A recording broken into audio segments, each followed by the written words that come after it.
Pernah kepikiran nggak sih, gimana caranya biar hidup kita ini lebih punya tujuan, lebih berdampak? Nah, hari ini kita akan coba bedah bareng-bareng cetak biru dari salah satu tokoh paling produktif dalam sejarah untuk nemuin jawabannya. Oke, kita langsung mulai ya. Coba bayangin, setiap pagi sebelum mulai aktivitas apapun, kita awali hari dengan pertanyaan powerful ini. Ini bukan sekedar quote-quote motivasi pagi biasa loh. Ini adalah titik awal harian bagi salah satu pemikir dan inovator terhebat dalam sejarah. Dan orang itu siapa lagi kalau bukan Benjamin Franklin? Kita mungkin kenal dia sebagai salah satu bapak pendiri Amerika, tapi dia itu lebih dari itu. Dia bisa dibilang life hacker pertama di dunia, seorang jenius yang menciptakan sistem untuk efektivitas pribadi dan juga dampak sosial.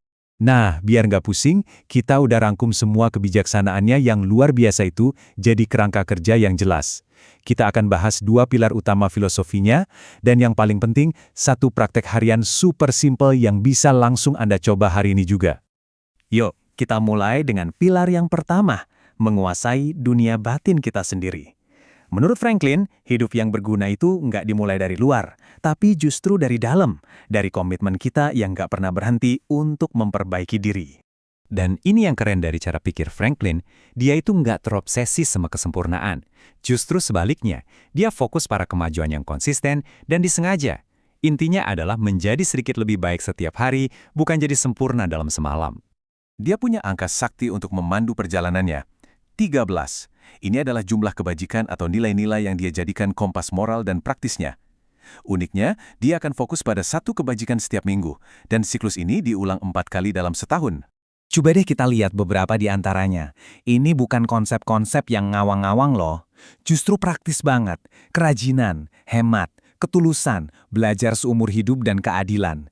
Ini tuh kayak prinsip-prinsip operasional buat kehidupan sehari-hari yang dirancang untuk memandu tindakan kita secara nyata. Kutipan ini, wah bener-bener ngena banget dan jadi inti dari sistemnya. Buat Franklin, waktu itu adalah sumber daya yang paling berharga dan nggak bisa diperbarui. Jadi setiap momen yang terbuang, ya hilang selamanya. Franklin juga sadar perbaikan diri itu nggak bisa sendirian. Makanya dia bikin yang namanya The Junto. Ini pada dasarnya kayak grup mastermind versi abad ke-18 gitu. Sekelompok orang yang ketemu untuk saling menantang ide, berbagi ilmu, dan mendorong satu sama lain untuk jadi lebih baik. Baik buat diri mereka sendiri maupun buat komunitas.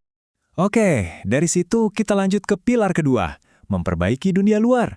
Bagi Franklin, semua kerja keras buat memperbaiki diri itu ujung-ujungnya punya satu tujuan, yaitu memberi manfaat bagi orang lain. Pertanyaan pendorongnya jadi bergeser, dari gimana caranya saya jadi lebih baik, menjadi gimana caranya saya bisa bermanfaat. Dia itu terobsesi dengan solusi-solusi praktis. Dia nggak cuma mikirin masalah, tapi secara aktif cari cara buat menyelesaikannya demi kebaikan bersama. Metodenya untuk perbaikan lingkungan sekitar bisa diringkas jadi 3 langkah simpel. Pertama, amati kebutuhan nyata di sekitar Anda. Kedua, cari solusi yang cerdas dan praktis. Dan ketiga, yang paling penting, kerjasama bareng orang lain untuk mewujudkannya. Dan hasilnya, wah luar biasa banget. Ini bukan cuma ide-ide iseng loh. Proses sederhana tadi melahirkan institusi yang mengubah dunia. Perpustakaan umum pertama, pemadam kebakaran sukarela, universitas publik, sampai penemuan ikonik seperti kacamata bifokal dan penangkal petir.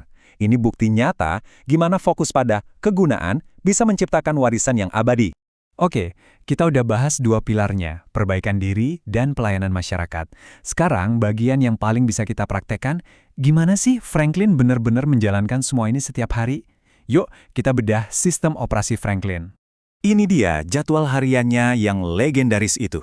Coba perhatiin deh strukturnya. Ada blok waktu yang jelas untuk kerja fokus, ada waktu untuk belajar dan membaca, ada waktu untuk refleksi, dan ada waktu untuk istirahat. Jadi, ini bukan tentang kerja 24 jam non-stop, tapi tentang bekerja dengan niat dan keseimbangan. Sekarang, coba kita bandingkan. Di satu sisi, ada harinya Franklin yang penuh niat, proaktif, fokus, dan tujuannya jelas. Di sisi lain, ada hari-hari reaktif modern yang kita semua tahu betul, yang isinya cuma bereaksi sama notifikasi, multitasking terus-menerus, dan didorong oleh distraksi.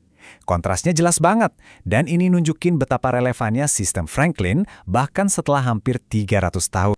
Nah, kalau hari dimulai dengan satu pertanyaan, hari itu diakhiri dengan pertanyaan pasangannya.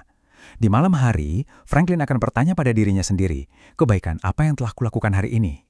Ini semacam mekanisme akuntabilitas pribadinya. Jadi, pada intinya, seluruh sistem Franklin itu adalah siklus yang elegan dan super simple ini. Tentukan niat yang jelas di pagi hari dengan bertanya, kebaikan apa yang akan kulakukan? Terus, di malam hari, tinjau lagi kemajuan Anda dengan bertanya, kebaikan apa yang telah kulakukan? Niat, aksi, refleksi. Ulangi, sesederhana itu. Dan sekarang, pertanyaan itu kembali untuk Anda. Saat Anda merencanakan hari esok, coba deh pikirkan ini. Intinya bukan meniru hidup Franklin plek-ketiplek, tapi menerapkan prinsipnya. Jadi, apa jawaban Anda untuk pertanyaan Franklin besok? Kebaikan apa yang akan Anda lakukan?